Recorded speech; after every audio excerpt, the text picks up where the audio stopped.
बात इसी हफ्ते की है। महाराष्ट्र के चंद्रपुर कस्बे के दो बच्चे, उम्र यही कोई 12 साल के आसपास, प्रेस क्लब पहुंचे और उन्होंने कहा कि वो प्रेस कॉन्फ्रेंस करना चाहते हैं। वहां बैठे पत्रकार उनकी बात सुनकर थोड़ा सख्ते में आ गए, लेकिन उनकी बात सुनने के बाद प्रेस कॉन्फ्रेंस के लिए तैयार भी हो गए। पत्रकारों के सामने बच्चों ने अपनी जो दर्द बयां किया वो लगभग देश के हर दूसरे स्कूल जाने वाले बच्चे का दर्द है, और वो है जरूरत से ज्यादा भारी बस्ता। जी हां, बाकायदा स्कूल बैग के वजन के लिए देश में कानून होने के बावजूद बचपन भारी बस्तों में कहीं दबा जा रहा है। तो आखिर कब कम होगा बस्ते का ये बोझ और इसके लिए क्या करने की जरूरत है, इसी पर आज हम कर रहे हैं खास चर्चा, जिसमें हमारे साथ शामिल हो रहे हैं भारी स्कूल बैग पर प्रेस कॉन्फ्रेंस करने वाले छात्रों में से एक Rigved Raikwar, all India parent association की को convener Rachna Dhanda, education activist Ashok Agarwal, smart steps pre school के डायरेक्टर स्मितिन ब्रिड, आप एक एनजीओ भी चलाते हैं प्रथम, जो बच्चों के लिए और स्कूल के लिए काम करता है, और बाल रोग विशेषज्ञ डॉक्टर निश्चल भट्ट। आप सभी का बहुत बहुत स्वागत है। तो जहां से पूरा मुद्दा एक बार फिर उठा, वहीं पे शुरुआत करते हैं। ऋग्वेद, आप हमें ये बताइए कि आखिर आप इतने ज्यादा परेशान हो गए कि आप और आपके दोस्त ने सोचा कि हम प्रेस कॉन्फ्रेंस करेंगे, तब तक हमारी बात कोई सुनेगा नहीं। मैंने प्रिंसिपल को 2 बार लेटर दिया था, तो उन्होंने सुना नहीं और उनका कोई रिस्पांस भी नहीं आया, तो मुझे प्रेस कॉन्फ्रेंस लेनी पड़ी। चलिए, बहुत अच्छी बात है, आपने इतनी हिम्मत दिखाई। तो ये जो बैग आप लेकर आए काफी बड़ा दिखाई दे रहा है मुझे यहाँ पर ही टीवी के ऊपर ही। कितना वजन है इस बस्ते का? इस बैग का कम से कम 8 से 9 किलो तो होगा। और आपका वजन? मेरा वजन तो 26 है। चलिए, मैंने आपके वजन का करीब करीब 1/4 से ज्यादा 2/3 के आसपास ये वजन है, जबकि जैसा हमने कहा नियम है देश के अंदर, और नियम ये कहते हैं कि बच्चे के वजन के 10% से ज्यादा बैग का वजन नहीं होना चाहिए। तो स्मितिन, मैं आपसे ही शुरुआत करता हूं, क्योंकि आप एनजीओ भी चलाते हैं, खुद स्कूल भी चलाते हैं, यानी आप दोनों पक्षों को देख रहे हैं। बच्चों के जो ये बस्ते का वजन है, इस पे ये कोई नई बात नहीं है, बहुत समय से हो रही है, लेकिन अब ये नौबत आ गई कि इन बच्चों को प्रेस कॉन्फ्रेंस करनी पड़ गई। क्यों हमारे शिक्षण जो व्यवस्था है उसमें इस बात पे ध्यान नहीं दिया जाता कि ये बोझ जो है बस्ते का बच्चे के लिए बहुत भारी है और उसके स्वास्थ्य पे विपरीत असर डालता है? देखिए, उसके काफी अलग अलग पक्ष हैं। एक तो स्कूल का बस्ता ये जो भारी होता जा रहा है, उसका सिर्फ ये फिजिकल वजन की बात है। आप जो बच्चे कह रहे हैं वो एक फिजिकल वजन एक तरफ है, वो तो डेफिनेटली उसके ऊपर काम होने की जरूरत, लेकिन उसका जो मानसिक वजन है, जिस तरह का प्रेशर हम बच्चों के शिक्षा को लेके क्रिएट कर रहे हैं समाज में, उसके तमाम लोग उसके लिए जिम्मेदार है। पहला पक्ष जो है वो शासन का है, सरकार का है। हमने शिक्षा का कानून लाने में 65 साल निकाल दिए, जबकि जब वो कानून आया है जिसमें बहुत सारे मानकों के बारे में उसमें कहा गया है, उस कानून को जब इतनी देर हो गई है कि समाज का जो कॉन्टेक्स्ट है इस स्कूल और शिक्षा को लेके वो पूरा बदल गया है, तो वो कानून कहीं पीछे पड़ता है, शासन व्यवस्था कहीं उसमें पीछे रह रही है। तो ये एक पक्ष है। दूसरा पक्ष है समाज का पक्ष, जो अभिभावकों का पक्ष है, पेरेंट्स का पक्ष है, जो आज के दौर में हमें लगता है कि खुद को ग्राहक समझता है, और जो स्कूल्स है उन्हें वो शिक्षा देने वाले शॉप्स समझ रहे हैं। तो वो जो मानसिकता है उससे काफी प्रेशर बढ़ता है। हम जिन प्री स्कूल्स की बात जो कर रहे हैं, हमें बहुत सारे अनुभव आते हैं। हमने काफी इनोवेटिव मेथड्स इस्तेमाल करने की कोशिश करी कि बच्चों को बस्ता ज्यादा भारी ना हो, बट आपको जान के आश्चर्य लगेगा कि बहुत सारे पेरेंट्स ये डिमांड करते हैं कि वो चाहिए, किताबें चाहिए, उन्हें कॉपी चाहिए, जबकि तो इस उम्र में पेरेंट्स की बात करी। मैं रचना से पूछना चाहूंगा, रचना, क्योंकि बहुत बड़ा जो ओनस है इस चीज का पेरेंट्स के ऊपर भी है, जब तक वो नहीं बोलेंगे, क्योंकि स्कूल अपना काम कर रहा है, पेरेंट्स को लगता है कि जब स्कूल बच्चे से मांग कर रहा है कॉपी किताब लाने की, तो वो भी भेजते हैं, बीच में बच्चा फंस जाता है। तो क्या बहुत सारे अभिभावक ऐसे भी हैं जो चाहते हैं कि ले जाए बच्चा, क्योंकि कहीं पढ़ाई खराब ना हो, इफेक्ट ना हो, सोचते ही नहीं है कि उसके कारण बच्चे पे विपरीत असर क्या पड़ रहा है, उसके स्वास्थ्य के ऊपर असर क्या पड़ रहा है, वो कितना थक रहा है इतना वजन उठा के। जी बिल्कुल, क्योंकि कई बच्चे ऐसे होते हैं जिनका क्लास वर्क जो है वो पूरा नहीं हो पाता, और कई बारी जो टीचर्स हैं वो टाइम टेबल के अनुसार किताबें नहीं मंगवाती, तो पेरेंट्स को यही लगता है कि सभी किताबें जो हैं हम बैग में डाल देते हैं, टीचर को जो चाहिए होगा वो उसी हिसाब से पढ़ाई करवा सकती हैं। तो यही चीज है, और साथ साथ बच्चे का बैग भी इतना भारी होता है और मानसिक जो संतुलन है वो उनका बहुत ज्यादा खराब हो जाता है। तो यही वजह है कि भाई बस्ता जो है उनका कम होना चाहिए, सभी जो है किताबें टाइम टेबल के अनुसार होनी चाहिए। तो और यही बात है कि भाई बच्चे बाद बिल्कुल बिल्कुल कि स्कूलों पे बहुत कुछ निर्भर करता है कि वो टाइम टेबल इस तरह का बनाए। अशोक साहब, अब कानून तो है, कानून तो 2006 में ही बन गया था स्कूलों के वजन को लेकर। 2009 में राइट टू एजुकेशन जो एक्ट आया उसमें फिर इस बात को तकसीद किया गया कि आपका वजन कितना होना चाहिए, इससे ज्यादा नहीं होना चाहिए।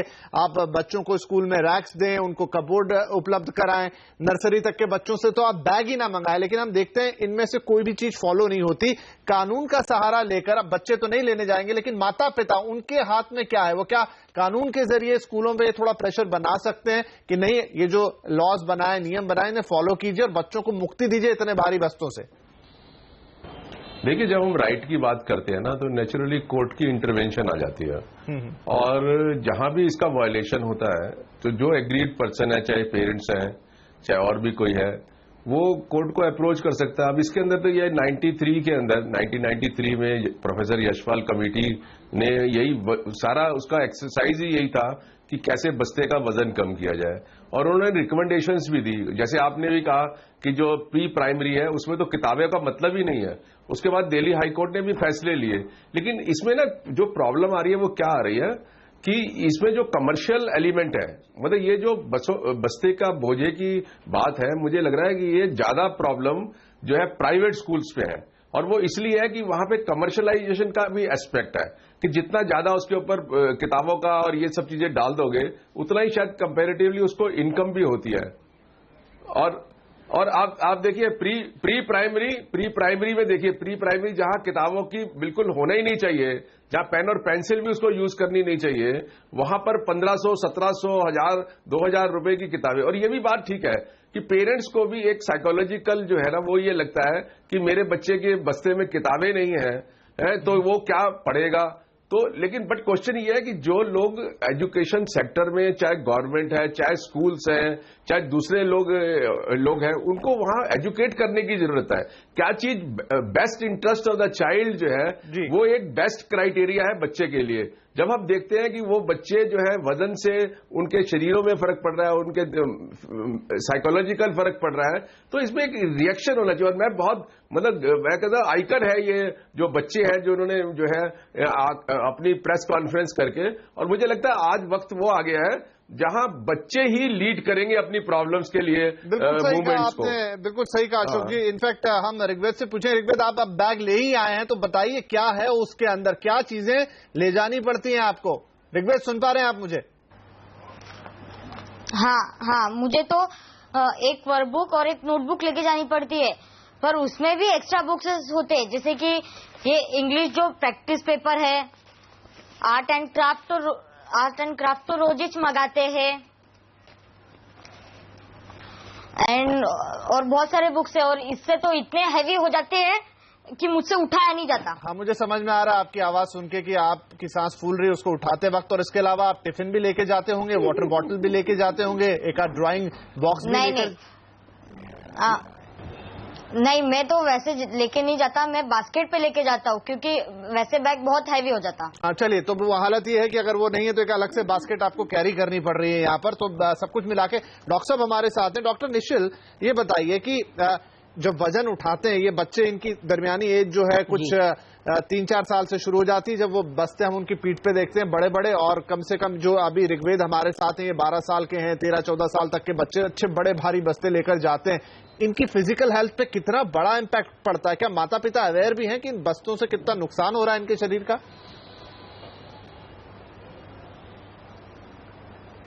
नहीं, बिल्कुल सही बात है। मैं ऋग्वेद की बात से बिल्कुल सहमत करता हूँ। जो लॉ है उसके मुताबिक 5 to 10% से ज्यादा बक्से का वेट नहीं होना चाहिए, लेकिन अगर आप ऋग्वेद का ही सोचे तो वो ऑलमोस्ट 33% अपने वेट का जो बैग है वो लेके घूम रहा है। इसकी वजह से क्या होता है कि उसके नेक पे सबसे ज्यादा बर्डन होता है, उसके बैक के ऊपर सबसे ज्यादा बर्डन रहता है और उसकी वजह से उसको नेक पेन और बैक पेन का प्रॉब्लम शुरू हो जाता है। और उसकी वजह से अनदर एक चीज जो होती है वो ये होती है कि उसको हेडेक भी कभी कभी होने की संभावना रहती है। बच्चों को ये करना चाहिए कि वो कम से कम बुक्स लेके स्कूल जा सके, ऐसा कुछ शैक्षणिक व्यवस्था होनी चाहिए। और उसकी वजह से क्या होता है कि बच्चा रिलैक्स भी रहता है, क्योंकि उसमें एक मानसिक स्ट्रेस भी होता है बच्चों को, जो भी उसको हेडेक और नेक पेन और बैक पेन पे इफेक्ट करता है। तो ये लॉन्ग टर्म एक चेंज लाने की जरूरत है, जिसमें स्कूल में भी 3 बुक से ज्यादा अगर बच्चे नहीं ले जाएं और उसका वो पूरा दिन उसी 3 सब्जेक्ट्स में कवर हो जाए और नेक्स्ट डे उसका 3 और सब्जेक्ट्स अगर ले पाए तो ये अच्छा रहेगा। बिल्कुल। सेकंड एक चीज का और ध्यान रखना है कि जो बैकपैक होता है वो प्रॉपरली, हाँ जी, हाँ बताइए बताइए। ठीक से उसको बिग स्ट्राइप वाली बैकपैक होनी चाहिए, जो दोनों शोल्डर्स के ऊपर अगर बच्चा लेके चलता है और उसका जो लोअर पोर्शन है वो हिप तक जाता है और वहीं पे भी एक स्ट्राइप है जो उसको पूरी कमर को कवर करता है। अगर ऐसी स्ट्राइप वाली जो बैकपैक होती है तो उसमें कभी कभी जो स्ट्रेन और पेन जो होता है वो कुछ हद तक बच्चे को कंफर्ट दे सकता है, लेकिन जो मूल बात है वो यही, जी बिल्कुल समझ गया मैं डॉक्टर साहब आपकी बात, लेकिन जो मूल बात है वो ये है कि इस बैग आप कितना भी अच्छा खरीद लेंगे लेकिन उसके अंदर के वजन को कैसे कम किया जाए। नितिन, स्कूल क्यों नहीं इसकी तरफ कोशिश करते हैं? ये बातें हम बहुत समय से सुनते हैं कि आप ऐसा टाइम टेबल बनाएं जिसमें कुछ सब्जेक्ट एक दिन हो, कुछ सब्जेक्ट अगले दिन हो, आप उनको थोड़ा रिलैक्स होने का भी मौका दें बीच में, ताकि बच्चे का जो बस्ता है वो हल्का रहे। लेकिन स्कूल फॉलो करते हुए नहीं दिखते, क्या कारण है? क्या उनके पास स्टाफ कम है या क्या दिक्कत होती है जो स्कूल रुक जाते हैं? नहीं, एक तो ये समझने वाली बात है कि एक विषय के लिए एक बड़ी किताब जो साल भर रहने वाली है, ये जो रचना है ना, इस रचना में ही प्रॉब्लम है। तो स्कूल ये तो स्कूल के हाथ में है नहीं। तो जब स्कूल की बातें आती है तो स्कूल मैनेजमेंट हर बार इन मसलों के ऊपर काम करता ही है। टाइम टेबल नहीं होता ऐसी बात नहीं है। बहुत सारे स्कूलों में, इवन सरकारी स्कूलों में भी हमने देखा है कि कई जगह पे हमने टाइम टेबल होता हुआ दिखाई देता है। लेकिन जैसा कि पेरेंट्स की भी मानसिकता है कि रोज अलग अलग समय के हिसाब से किताबें लेके जाना मुश्किल हो जाता है, तो ये रोजमर्रा का मैनेजमेंट करना थोड़ा सा मुश्किल है। इसका कोई बड़ा सोल्यूशन ढूंढना बहुत जरूरी है। जैसे कि अगर हम, जैसे नोटबुक, एक रिसर्च 2006 में हुआ था, उसमें यह दिखाई दिया था कि एशिया में जो बच्चे स्कूल में जाते हैं जी, उनके बस्ते का वो एनालिसिस किया गया था कि उसमें होता क्या है। तो लगभग 40% हिस्सा जो उसका होता है वो किताबों का होता है, जो टेक्स्ट बुक का है, पाठ्य पुस्तकों का है। लगभग 30% इस तरह की सामग्री उसमें होती है जिसमें नोटबुक्स और लिखने वाली सामग्री होती है। 20% ऐसी चीजें होती है जो नॉन बुक्स से रिलेटेड है, मतलब टिफिन बॉक्स हो गया या कंपोस्ट बॉक्स हो गया, इस तरह की चीजें होती है, और 10% वो उस बैग का अपना वजन हो जाता है। तो ये अगर देखा जाए तो साल भर के लिए जो किताबें इस्तेमाल होने वाली है, अगर उसी को अगर हम पीसेस में रख दें, जैसे हमने हमारे प्री स्कूल्स में जो सोल्यूशन निकाला है कि हम किताब वगैरह देते ही नहीं, लेकिन जो वर्कशीट्स होती है जो प्री स्कूल में ही है, जो बार बार बच्चों को दी जाए और उसके ऊपर जो चित्र करना है या जिस तरह का वर्क उन्हें करना है वो करने के बाद वो घर जाए, तो वो लूज फॉर्म में होगा, तो इस तरह का वजन का काम नहीं होगा। बट वो शासन की तरफ से, करिकुलम की तरफ से, क्योंकि बॉम्बे हाई कोर्ट ने भी साल की शुरुआत में आदेश दिया था राज्य सरकार को कि आप ये सब स्कूलों में देखें। अब राज्य सरकार का भी कहना है कि उन्होंने स्कूलों को निर्देश दिए, लेकिन निर्देश का पालन कितना हो रहा है वो फिर ऋग्वेद जैसा जब मामला सामने आता है। ऋग्वेद, आप कुछ कहना चाह रहे थे, आपकी बात सुनते हुए फिर ब्रेक पर जाते हैं। मैं तो बोलना चाहूंगा कि जो शिक्षण मंत्री है वो कुछ कर नहीं रहे, वो तो बस पेपर पे बोलते हैं कि हमने ऐसा किया वैसा किया, पर वो करते नहीं है। और जो पेपर पे लिखा हुआ रहता है वो पेपर पे लिखा हुआ रहता है, कभी सामने आता नहीं। बहुत प्यारा बच्चा है ये, बहुत स्ट्रांग और बहुत क्लियर बच्चा है और अपनी बात को बहुत ही अच्छे तरीके से प्रेजेंट करता है। Really is a wonderful boy. I think he should be a child leader. बिल्कुल, अब उम्मीद कर रहे हैं कि ऋग्वेद ने प्रेस कॉन्फ्रेंस की है, अब वो टीवी पे भी आके बोल रहे हैं, तो शिक्षा मंत्री तक भी उनकी बात पहुंचेगी, मुख्यमंत्री तक भी उनकी बात पहुंचेगी और तमाम स्कूल भी अब इस मामले को गंभीरता से लेंगे। तो हम यहां पर ले रहे हैं एक छोटा सा ब्रेक, लेकिन ब्रेक से आएंगे तो इस गंभीर समस्या को और थोड़ा सुलझाने की कोशिश करेंगे कि आखिर कहां पर दिक्कतें हैं, माता पिता को क्या करना चाहिए, स्कूलों को फर्दर आगे आके क्या करना चाहिए और सरकार का इसमें क्या रोल हो सकता है, इस छोटे से ब्रेक के बाद।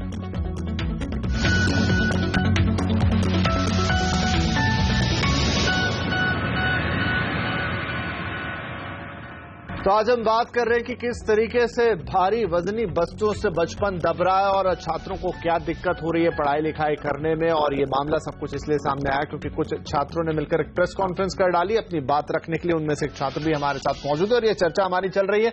रचना जी, आपके पास आते हैं। जो बात निकल रही थी कि एक तरफ स्कूल है लेकिन दूसरी तरफ पेरेंट्स हैं।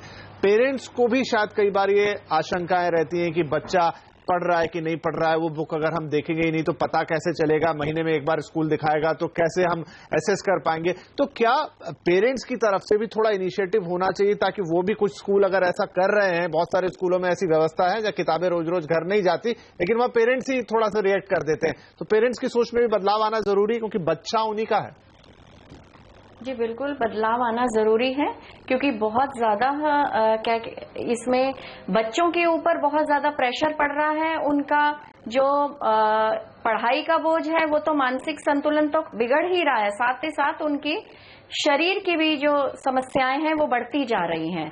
तो इसमें पेरेंट्स को भी यही है कि भाई उनको यही समझना चाहिए और स्कूल में भी जाकर उनसे बातचीत करनी चाहिए कि बच्चों का जो बैग है, जो बुक्स हैं, वो कुछ किताबें जो हैं वो क्लास में रखी जाए, जो रोज, जैसे ड्राइंग की बुक है जो रोज नहीं चाहिए होती, हफ्ते में एक दिन चाहिए होती है, उसको वो स्कूल में रखें जिससे बच्चे को भी भारी बोझ उठाने में दिक्कत ना हो। तो यही चीज है, पेरेंट्स को भी इन चीजों को समझना जरूरी है। बिल्कुल। अशोक जी, अब चूंकि नया जमाना है, चीजें बदल रही हैं, टेक्नोलॉजी भी इन्वॉल्व हो रही है पढ़ाई लिखाई के साथ साथ, तो लेकिन टेक्नोलॉजी की अपनी कॉस्ट होती है, इसलिए हम ये उम्मीद तो नहीं कर सकते कि देश के सभी स्कूलों में टेक्नोलॉजिकली बहुत एडवांस पढ़ाई होने लग जाए। अभी भी वहां कॉपी किताब के जरिए ही चीजें लगेंगी। लेकिन आप जो अभी बात कर रहे थे स्मितिन भी, कि आपका जो स्ट्रक्चर ही है उसमें कहीं फ्लॉ है, अगर आप उसको थोड़ा ठीक करने की कोशिश करें, उसमें एक बदलाव लाने की कोशिश करें तो हो सकता है कि हम बच्चों के बस्ते हल्के कर पाएंगे। देखिए, पहले तो मैं ऋग्वेद को ये कहना चाहूंगा कि अब उसका ये होना चाहिए कि नेक्स्ट जो है ना वो मार्च करे अपने दोस्तों को लेके शिक्षा मंत्री के घर की तरफ, और मैं जिस दिन वो करेंगे मैं भी उनके साथ जो है ना ज्वाइन करूंगा उस मार्च के। ऋग्वेद बोल चुके हैं कि वो अनशन करेंगे अब। मैं उनके साथ अनशन करूंगा, मैं तो जाऊंगा। उन्होंने मेरी बात सुनी नहीं तो मैं तो बिल्कुल जाऊंगा। हाँ, मैं वैसे अनशन में विश्वास नहीं करता लेकिन ऋग्वेद के साथ मैं भी अनशन करने के लिए तैयार हूं। दूसरी बात यह है कि अभी रचना से मेरी बात हो रही थी, वो कह रही थी, रचना से बात हो रही थी, वो कह रहे थे कि कुछ पेरेंट्स ऐसे भी हैं कि वो ये सोचते हैं कि मेरा बच्चा ज्यादा से ज्यादा वजन अगर उठाएगा तो उतना ही मजबूत हो जाएगा। तो इस तरीके की गलत फहमी के भी शिकार कुछ लोग हैं। और तीसरी बात यह है कि राइट टू एजुकेशन एक्ट जो है वो 7.5 घंटे स्कूल की बात करता है और 7.5 घंटे के अंदर 5 घंटे जो है वो एक्चुअल टीचिंग है, बाकी जो है वो बच्चों के लिए होमवर्क है, टीचर्स के लिए होमवर्क है। तो मुझे लगता है कि ये सारा काम स्कूल में हो जाए अगर, तो बच्चे को ना तो बैग लाना पड़ेगा ना ले जाना पड़ेगा। मुझे लगता है राइट टू एजुकेशन एक्ट जो है वो पूरी तरीके से इम्प्लीमेंटेशन नहीं हो रहा है, उसकी स्पिरिट को वायलेट किया जा रहा है। और एक फैक्ट्री वर्कर की तरह एक बच्चा जो है सुबह चलता है पहले तो अपने कार या वैन में सफर करता है, फिर कितने घंटे स्कूल में रहता है, फिर मुझे तो लगता है फैक्ट्री वर्कर से ज्यादा वो आवर्स डिवोट करता है, उसके बावजूद भी उसको घर जाके फिर काम करना पड़ता है, सुबह उठ के फिर काम करना पड़ता है। तो कुछ मुझे लगता है कि बच्चों के प्रति हम लोगों को थोड़ा अपना नजरिया बदलना जरूरी है। चलिए ऋग्वेद से थोड़ी और बात कर लेते हैं। ऋग्वेद, आप चूंकि अब आपने इतनी बात को सामने लाया और आज हम सब इस पर बैठ के बात कर रहे हैं, आपके हिसाब से क्या सिस्टम होना चाहिए? जो आप अभी पूरी दिनचर्या है, जैसा अशोक जी भी कह रहे थे, तो आप क्या महसूस करते हो? कितनी आपके पास किताबें होनी चाहिए, कितनी देर आपने स्कूल में रुकना चाहिए और कब छुट्टी हो जानी चाहिए? जो टाइम तो कुछ भी हो, हमको पढ़ाई का कुछ प्रॉब्लम नहीं है, पर जो वजन है उससे प्रॉब्लम है। जैसे कि मेरे हिसाब से तो लॉकर रखने चाहिए स्कूल में, तो उससे बैग का वजन भी कम होगा, बुक्स भी कम आएंगे साथ में। नहीं ठीक है, आपके स्कूल में लॉकर है? मैंने जब आवाज उठाई जब नहीं था, फिर उसके दूसरे दिन आ गए। चलिए, तो आपके कहने का असर पड़ा इसमें तो नहीं है, पर लॉकर की भी जो हम जिस एक्ट की बात कर रहे हैं उसमें लॉकर कंपलसरी है, कपबोर्ड देने स्कूलों को। कितने स्कूलों के पास होंगे अगर एक मोटा हिसाब निकालें हम? मानकों के हिसाब से अगर हम स्कूलों को देखते हैं तो बहुत सारे सरकारी स्कूल भी वो मानक अभी तक पूरे नहीं कर पाते हैं। तो वैसे तो बहुत स्कूल्स अभी इस दर्जे पर अभी आए नहीं हैं कि वो करें। मुझे यहाँ ये बताना है कि ये जिस तरह से ऋग्वेद भी कह रहे हैं कि वो मजा जो शिक्षा में आनी चाहिए, वो शिक्षा आनंद नहीं देता है, उसका बोझा ज्यादा है बनिस्बत की वो फिजिकल बोझे का बात बार बार आ रही है। फिजिकल बोझे को और अच्छा करने का, शिथिल करने का बहुत सारे तरीके अपने ही देश में बहुत लोगों ने ट्राई करके देखे हुए हैं। बैगलेस स्कूल्स आए हैं, तमाम चीजें आई है, टेक्नोलॉजी का जमाना आया है, लेकिन स्कूल शिक्षा लेना यानी कि जो एक ऐसी क्रिया है जो खुद लेनी है, वो आपको कितनी भी परोस दी जाए तो आपके सामने रखी जा सकती है, लेकिन आपको वो खुद आत्मसात करनी है।